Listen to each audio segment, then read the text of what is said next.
Good morning बच्चों। आज हम पढ़ रहे हैं संस्कृत। हमने संस्कृत में क्लास 8th में संस्कृत में हमने 2 पार्ट पढ़ लिए थे। पार्ट 2 हमारा पूरा हो चुका था। अब हम पार्ट 3 इसकी जानकारी लेंगे। आज मैं इसी पार्ट के बारे में आपको जानकारी दूंगी कि डिजी भारतम। तो डिजी भारतम क्या है कि डिजिटल भारत। आज इसकी चर्चा पूरे भारत में है कि डिजिटल भारत। तो इसके बारे में मैं आपको आज जानकारी दूंगी और ये हम पढ़ेंगे।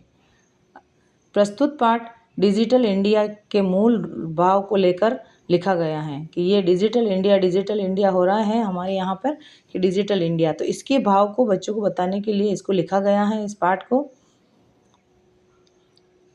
तो डिजिटल इंडिया का मूल भाव लेकर निबंधात्मक पाठ है ये। इसके वैज्ञानिक प्रगति के उन आयामों को छुआ गया है। इसमें विज्ञान ने क्या प्रगति की है, वैज्ञानिक प्रगति के बारे में बताया गया है, जिसमें एक क्लिक पर हम बहुत कुछ कर सकते हैं। एक क्लिक करते ही हम बहुत कुछ कार्य कर सकते हैं। आज इंटरनेट ने हमारे जीवन को कितना सरल बना दिया है। आज सब काम इंटरनेट पर होता है और इसने हमारे जीवन को कितना सरल बना दिया है।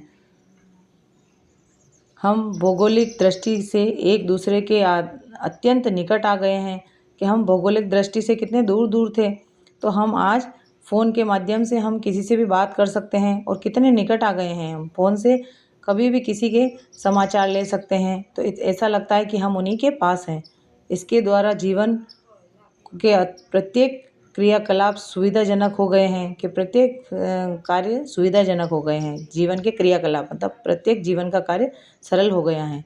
ऐसे ही भावों को यहाँ सरल संस्कृत में व्यक्त किया गया है कि सरल संस्कृत में इसको समझाया गया है बच्चों को, ऐसे ही भावों को।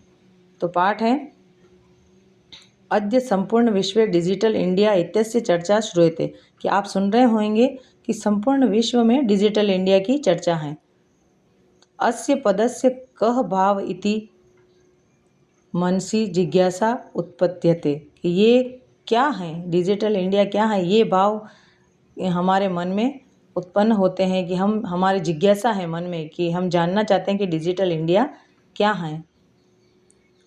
काल परिवर्तने सह मानवस्य आवश्यकता अपि परिवर्तते कि काल परिवर्तन मतलब समय के साथ मानव की आवश्यकताओं का भी परिवर्तन हुआ कि मानव की आवश्यकताएं भी बढ़ती गई समय के साथ।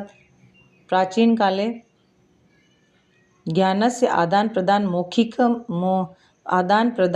मौखिकम आसीत कि प्राचीन काल में विद्या का आदान प्रदान मौखिक रूप से किया जाता था। उस टाइम लिखा नहीं जाता था कुछ भी। विद्या च श्रुति परंपराया ग्रहणते स्म कि विद्या सिर्फ सुन के और ग्रहण की जाती थी प्राचीन काल में।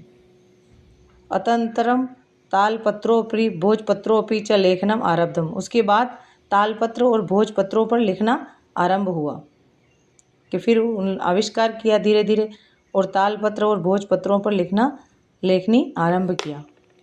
इसके आगे अपन अगली क्लास में पढ़ेंगे बच्चों। मेरा वीडियो सब्सक्राइब और लाइक कर लेना और इसके आगे की क्लास में अगले वीडियो में भेजूंगी। Bye bye.